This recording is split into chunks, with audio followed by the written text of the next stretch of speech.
देवों के देव महादेव की पूजा करने से पहले आपको नियम और विधि का ज्ञान होना जरूरी है, खासकर जब आप शिवलिंग की पूजा कर रहे हों। भगवान शिव की पूजा दो तरह से होती है, भगवान शंकर की प्रतिमा की पूजा और शिवलिंग की पूजा। दोनों ही पूजा की विधि और नियम में अंतर है, इसलिए जब भी आप शिवलिंग की पूजा करें तो कुछ नियमों को जरूर जान लें। शिवलिंग की पूजा में खास सतर्कता रखने की जरूरत होती है।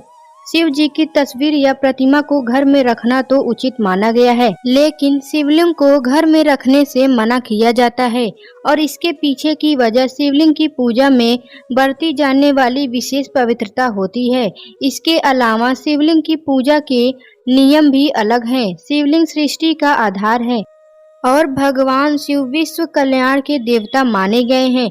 शिव जी की पूजा और कैसे करनी चाहिए। नंबर 1, शिवलिंग जहां स्थापित किया गया है वहां कभी पूर्व दिशा की ओर मुख न कर कर बैठें। नंबर 2, शिवलिंग से उत्तर दिशा में बैठना मना है। ऐसा इसलिए क्योंकि भगवान शंकर के बाईं ओर शक्ति स्वरूपा देवी उमा विराजमान होती हैं, यानी अंग उनकी पत्नी का होता है।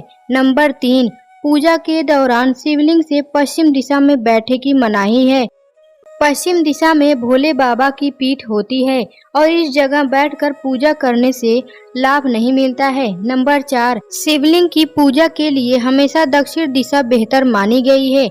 इस दिशा में बैठकर पूजा करने से आपकी पूजा फलीभूत होगी और मनोकामना पूर्ण होगी। नंबर 5, उज्जैन के दक्षिणामुखी महाकाल और अन्य दक्षिणामुखी शिवलिंग पूजा का बहुत अधिक महत्व इसलिए है। नंबर 6, शिवलिंग पूजा में दक्षिण दिशा में बैठकर भस्म का त्रिपुंड लगा रुद्राक्ष की माला पहने और बेलपत्र अर्पित करें।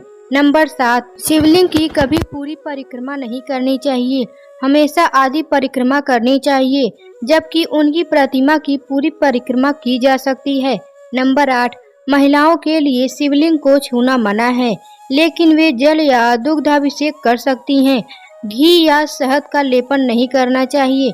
नंबर 9, घर में यदि शिवलिंग की स्थापना कर रहे हों तो शिवलिंग का आकार अंगूठे के पोर से बड़ा नहीं होना चाहिए। नंबर 10, शिवलिंग की पूजा रोज करना जरूरी होता है और घर में यदि शिवलिंग है तो बहाने वाले जल की दिशा उत्तर की तरफ होनी चाहिए।